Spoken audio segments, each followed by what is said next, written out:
Hello, everybody, and welcome to this week's Fairy Tale Chapter Review.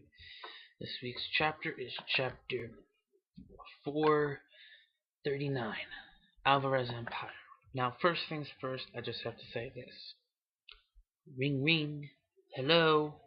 Oh, it's for you. I called it. It's for me, because I called it. Back in the Tartarus arc, when the dragons appeared, and we're like, oh, where are they, a while ago, I predicted that, we needed that there had to be another continent. Because, for one thing, Ishgar could not have been couldn't just be the singular continent on the entire planet. There had to be other places. And I had a feeling, a while ago that, now, of course, it's slightly different, but I did call it that they were going to have to go deal with another continent. I just thought that, to get, and it was where the dragons were, and that's why they never found them.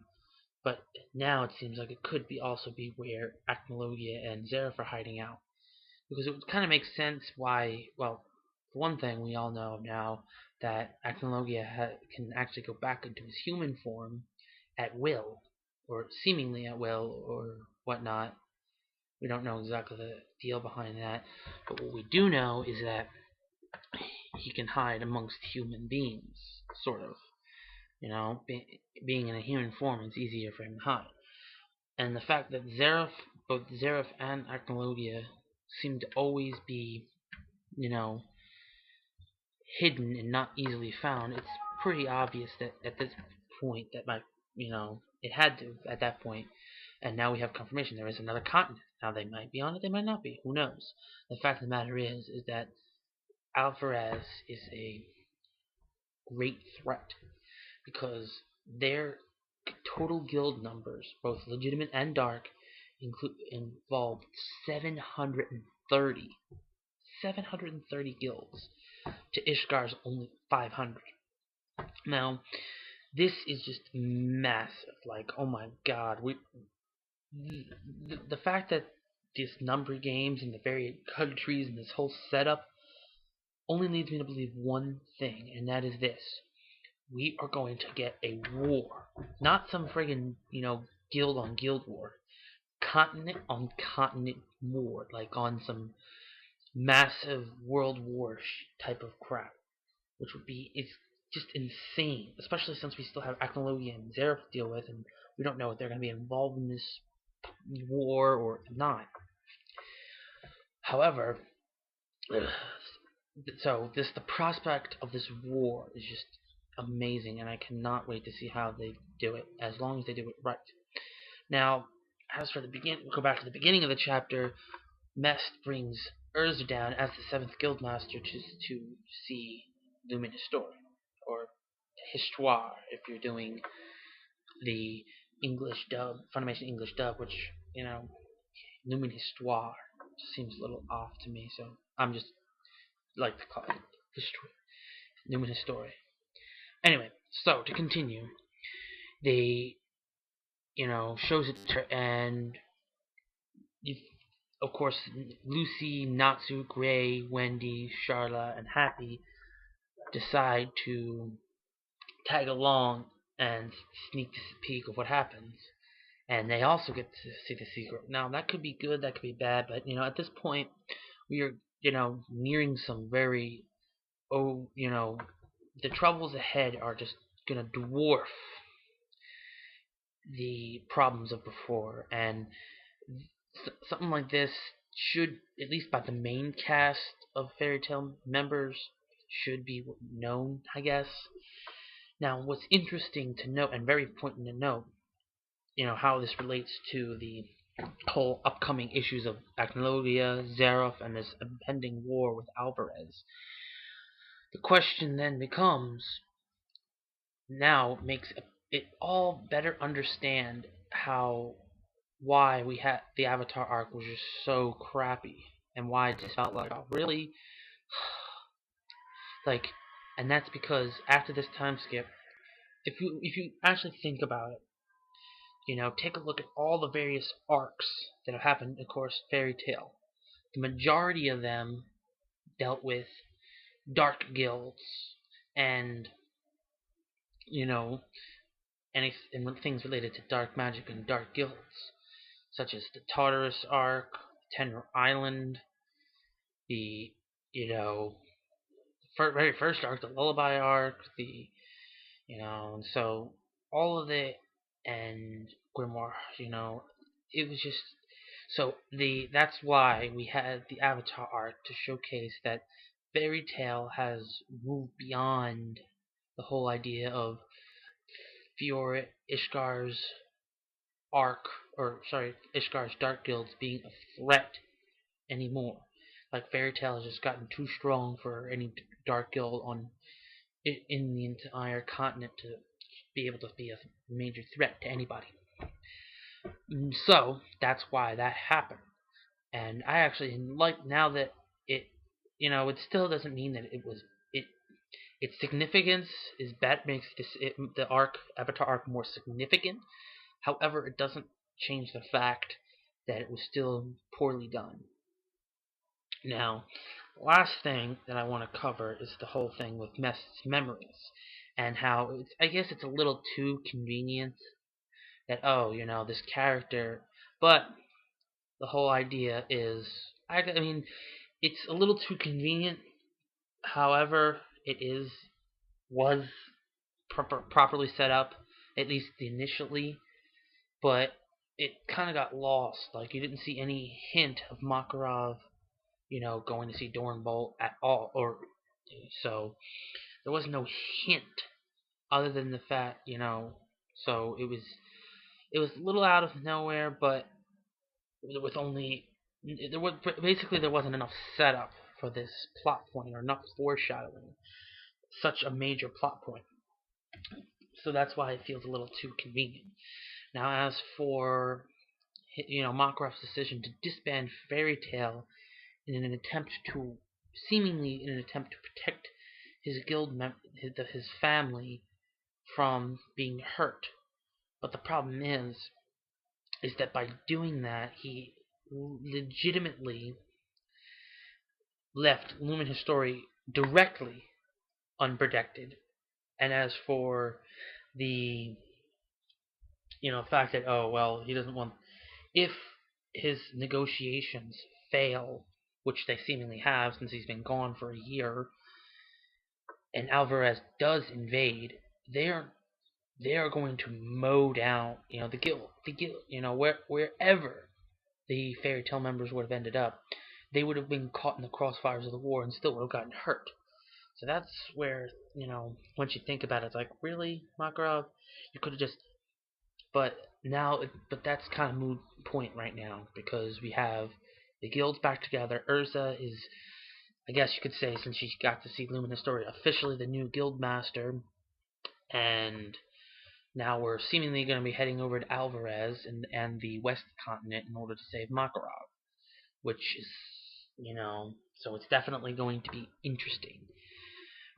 But one of the things that makes it especially interesting is that even though the whole thing with Mest, the secret of Mest and Dorn, was poorly done, I definitely think at least villain or the upcoming threat has been properly set up, because with the whole thing that especially lately is a lot of a lot of the times in certain arcs, the villains are just thrown out there like, oh, Dark Guild comes out of nowhere and is suddenly a threat.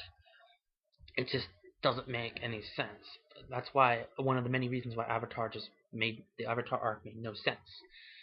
So, but this one basically said, oh yeah, they haven't been doing anything and nobody's been talking about them because they didn't want anybody to mention, because 11 years ago they tried to invade, and they failed. They were able to, the Magic Council was able to stop them and had some major Face and Etherion to deter them.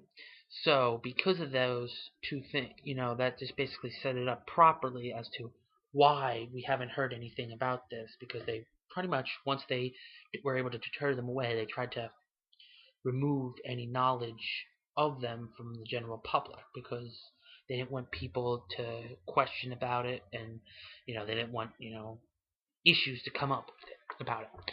So, in closing, this chapter I thought was pretty good because it set up a lot of good things, and it has definitely improved this post time skip fairy tale world. So, and has definitely made things a lot more interesting and unpredictable because that's one of the things that tend to make manga interesting is when you can't predict what they're going to do next. Now that could also be a bad thing, but it's done in a good way. Like, okay, he's super intriguing. He's doing writing good, and we just don't know what he's going to come up with next. So it's not going to be boring as long as he stays on this track, which seems like he's going on a good track. So I hope you all enjoyed this review and hope to see you guys next week. Hey everybody, it is time for Fairy Tail, my part of the review. So, let's talk a little bit about the fact that we are in fact going into another continent, which I believe they called Arbolis. Um, so, I'm honestly not too sure whether I like it or not. Um, Alvarez, that's yeah. There's different translations. The first one I read was Arbalest. The other said Alvarez, so we'll see. Um, so this one's like very military driven. It's apparently a magic empire. So it's like the co-empire of the fairy tale. uh, yeah. So it seems like very upscale in terms of like the architecture. So there could be better technology there, except they didn't have the Therion or Face, so maybe they don't. I don't know. But I think as far as the architecture looks, it looks more slightly more upscale than what we're used to in Fairy Tail. And the art is like the detail is actually quite beautiful. Um, of that whole like castle complex was like wow. Like I was actually like quite surprised by the amount of detail in such a small page. Yeah, so um, I kind of have mixed feelings because number one, on the plus side, we are gonna have some interesting encounters as a result, and more development probably for Makarov and Laxus as a result, because most likely he is over there as well. Um, I think he's over there in Alvarez or I'm gonna say Arbalest for now until we start to get a more consistent translation. So I think Laxus is over at Arbalest right now since Makarov is over there. I think he's there too, and they're probably gonna have to meet up with him. Um, Maybe he's captured. I hope not. I fucking hope not. Yeah. So I think one of the really interesting things I think is like it's like why now? Why now is this like a why now is Arbalest a problem? And the answer is very simple, as we know, if because I'm assuming you read the chapter. It's because of Face and Etherion. Both are now gone because the Magic Council is gone, and Fairy Tail and the dragon stopped Face. So basically, everything was very sequential, and it does sort of like the question looms like why did the Magic Council have Face in the first place? Why would they have a failsafe that would take away all magic? And now we finally have our answer, and that's because of Arbalest. Um, so they could have they could have lured them into a trap, I guess, some sort, which I think is very interesting. Uh, where there are sort of layers to the story that even not most of us could have predicted, where that's why they had face. Because it did kind of seem silly for them to have it, but now it makes sense. Uh, as far as Mest, his story, I think it's funny, it's interesting, but it's not that bad. It's not that great, not that bad. It was kind of funny how he was like chewing on fucking I can't remember that guy's name, his head. Uh, yeah, that the guy with the ponytail. Um, but basically, the story of him wiping his memory to spy on spy on the Magic Council and give information to Makarov was, I think, is a good story because ultimately Mest had no reason to exist other than just to kind of be there, like in Tenro Island, and just be kind of a weird, kind of like a halting for them because he didn't do anything to Fairy Tail. Like there wasn't much he did, um, except for feed some information to that guy. I can't, for whatever reason, I can't remember his name. I'm pretty good with names, but I just can't remember. It's like on the tip of my tongue. But regardless, um, now basically Mest's entire existence was for this. And I am going to give Mashima the benefit of the doubt that this was completely planned and not just contrived at the last minute because it actually works. I think it really does. So honestly, Mashima, I do have to give you some props because I do think you've made it work. And if it was sort of improv, I mean, hats off to your improv. But I do give you the benefit of the doubt that this was quite planned ahead because it all makes sense now why Mest even exists, other than just to be a side dude that really doesn't need to be there. So, um, yeah, what? I don't really have much else to say. I mean, Lumen Histoire was, I mean, it's fine because we still don't know anything else about Lumen Histoire that we didn't already know.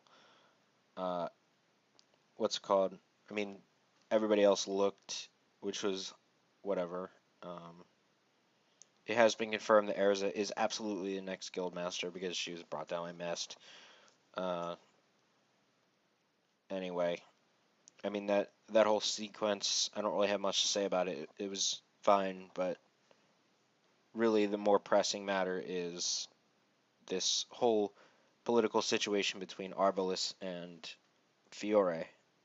Uh, so I do, like I said, I do like it because it really did add some sort of an Ishgar or Ishval, depending on whatever. Um, so I really do like this kind of struggle, like this silent struggle that was going on that we had no idea about. Um, so yeah, that's it, guys. For me, at least. This chapter was actually good. I would give it a good rating because I do think the exposition was kind of good.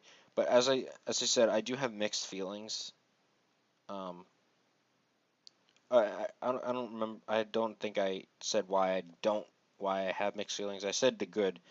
The bad of it is that Mashima's not ready to hang up his hat yet, and I do think that we may get past the point where it's like, all right, Mashima, can we just kind of get to Zareth and get this over with because it's might be going past its the point where you start to milk it, but um, we'll see. I'm not going to render my judgment on that yet, but I do see that as a possible issue. So look out for that, and that was some beautiful artwork with Acnologia, by the way.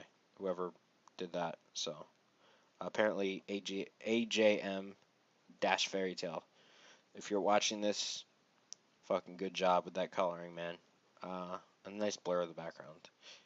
Really nice picture in general. So thank you all for listening, and we'll see you all next week.